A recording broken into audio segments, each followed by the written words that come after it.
Salam sepak bola, teman-teman netizen atau warganet. Welcome ke konten terbaru dari channel YouTube Bola Bung Binder. Dan di konten terbaru ini, sesuai dengan permintaan kalian, saya ingin membahas tentang Jordi Amat yang pindah ke klub asal Malaysia, Johor Darul Ta'zim, atau yang juga kita kenal dengan singkatan JDT. Bahkan sebelum saya membuat konten ini, sudah begitu banyak update di media sosial berupa video singkat dan juga foto-foto bahwa Jordi Amat akan memakai jersey bernomor punggung 55 di JDT, artinya nanti setelah dia mendapatkan kewarganegaraan Indonesia serta KTP dan paspor Indonesia, dia akan mulai bisa bermain bagi JDT. Memang keputusan dari Jordi Amat ini mengejutkan kita semua ya teman-teman. Saya sendiri tidak pernah menyangka bahwa dia akan mulai bermain di klub atau di liga di kawasan ASEAN untuk saat ini. Ya karena menurut hemat saya, walaupun Jordi Amat ini usianya sudah 30 tahun, tapi dia masih mampulah bermain di Eropa untuk minimal 2 musim ke depan. Apalagi dia pemain yang punya pengalaman yang luar biasa kan. Pernah bermain di Liga Spanyol, pernah bermain di Liga Inggris, dan terakhir di Liga Belgia. Dan klub terakhirnya di Liga Belgia, Kassiupen, adalah klub yang berkompetisi di kasta tertinggi sepak bola Belgia. Jadi ya kalau kita berpikir secara logis, ya seharusnya dia masih bisa eksis di Eropa. Maka itu menurut saya timing dari Jordi Amat untuk gabung ke JDT ini tidak pas sih teman-teman. Karena dia belum juga menjadi warga negara Indonesia kan. Walaupun ya kita tahu sebagai pemain sepak bola profesional, ya hak penuh berada di Jordi Amat. Itu adalah hak dia mau main di klub mana yang dia pilih. Sesuai dengan benefit dan juga fasilitas yang dia dapat. Itu hal yang normal bagi seorang pemain sepak bola profesional. Ya tapi kita juga sebagai pemain ke-12 tentu khawatir jika dia terlalu lama bertahan dan bermain di kawasan ASEAN, di liga di kawasan ASEAN, ya yang kita takutkan bahwa kualitas permainannya akan menurun. Meskipun menurut saya kecil kemungkinan kualitas permainannya akan menurun dalam waktu dekat ini. Ya karena Jordi Amat ini kan adalah pemain senior, pemain yang sudah matang, ini adalah finish product. Jadi kecil kemungkinan performanya akan langsung menurun. Tapi bisa saja dalam waktu beberapa lama nanti performanya menurun jika dia masuk ke dalam zona nyaman. Nah kita harapkan dia jangan masuk ke zona nyaman. Zona nyaman itu kan adalah comfort zone. Artinya jika dia sudah merasa nyaman dan permainannya lebih santai lagi, ya tentu kemungkinan performanya bisa saja nanti menurun. Dan itu tentu juga akan berefek ke penampilannya ketika dia membela tim nasional Indonesia. Ya, tapi kita berharap juga jangan sampai seperti itu. Dan saya berharap bahwa dia tidak akan terlalu lama bertahan di JDT dan bermain di Liga Malaysia. Walaupun JDT juga akan bermain di Liga Champions, tapi ya saya harap jangan terlalu lama. Ya mungkin juga dia akan bermain let's say setengah musim atau 1 musim kemudian dia pindah lagi ke klub lainnya di kawasan Asia, maybe ke Jepang, Korsel, China, atau juga Australia, bisa juga kan. Kita tidak akan pernah tahu tentang itu. Tapi kita juga tidak boleh membuat asumsi yang belum tentu benar teman-teman.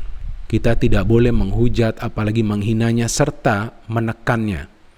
Ya karena kita juga tidak boleh ikut campur dalam urusan pribadi orang lain kan. Seperti yang tadi saya katakan, itu adalah hak dari Jordi Amat, dia ingin bermain di klub mana. Tapi ya kalau kita ingin memberikan nasihat atau saran, ya bisa saja kita memberikannya dengan cara yang lebih positif dan juga lebih santun lagi ya teman-teman. Karena ya kita juga inginlah bahwa pemain-pemain keturunan yang membela tim nasional Indonesia itu adalah pemain-pemain yang masih bermain di Eropa. Betul kan? Sesuai juga dengan keinginan Coach Sintayong pada saat pertama kali dia memilih Jordi Amat agar dinaturalisasi supaya bisa membela tim nasional Indonesia. Artinya ya Jordi Amat ini adalah pilihan dari Coach Sintayong.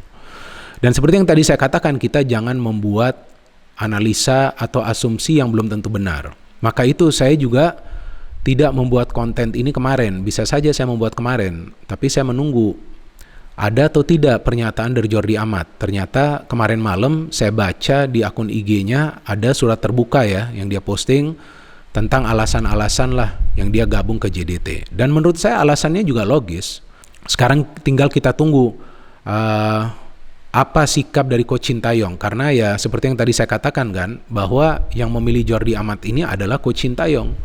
Jika Coach Sintayong mengatakan bahwa dia masih membutuhkan Jordi Amat di tim nasional Indonesia, maka ya naturalisasi ini akan terus berjalan. dan akan segera selesai. Tapi jika tiba-tiba dia mengatakan bahwa dia tidak butuh Jordi Amat, ya bisa saja nanti naturalisasinya dibatalkan. Jadi kita perlu menunggu sikap dari Coach Sintayong.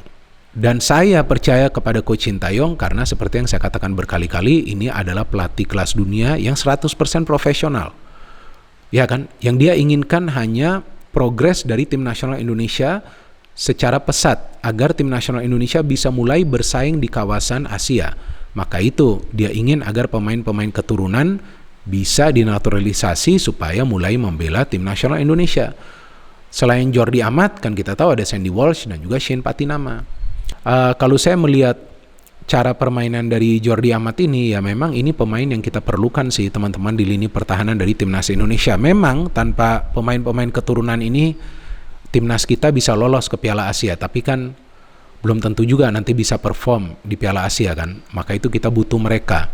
Apalagi ya mereka punya darah Indonesia. Jadi menurut saya ya gak ada masalah lah mereka dinaturalisasi menjadi warga negara Indonesia. Cuman juga jangan kebanyakan. Karena seperti yang pernah saya menjelaskan sebelumnya di konten Triple B tentang pemain-pemain keturunan, bahwa pemain-pemain keturunan ini hanya sebagai penambahan kekuatan.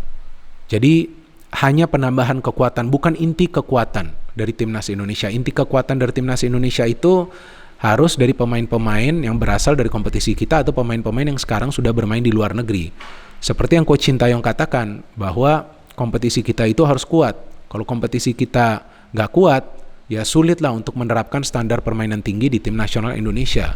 Dan saya pikir tidak bijak juga jika beberapa dari kalian membandingkan keputusan dari Jordi Amat dengan pemain-pemain muda kita lainnya yang sekarang sedang berkarir di luar negeri seperti Egy, Witan, Asnawi, dan Arhan. Ya karena Jordi Amat ini kan adalah pemain yang sudah matang, dia sudah jadi, pengalaman dia sudah cukup di Eropa. Ya beda dengan pemain-pemain muda ini, ya mereka memang perlu berkarir di luar negeri seperti Arhan di Jepang, Asnawi di Korea, kemudian Egy dan Witan di Eropa, ya karena mereka perlu meningkatkan level permainan mereka dan mereka perlu punya mental yang lebih kuat lagi. Dengan mereka bermain di luar negeri tentu persaingannya lebih kuat, lebih ketat, dan mereka mentalnya akan jauh lebih kuat. Ya, jadi kita tunggu saja kelanjutan berita tentang Jordi Amat. Ya, tapi kalau menurut saya sih, ya sejauh ini belum ada sih pernyataan dari Coach Sintayong yang menginginkan agar naturalisasi dari Jordi Amat ini dibatalkan. Tapi ya kita tunggu nanti apakah pernyataan resmi dari Coach Sintayong. Ya silakan teman-teman jika punya komentar bisa memberikan komentar kalian di kolom komentar di bawah konten ini. No hate, no politics, only football. Salam sepak bola.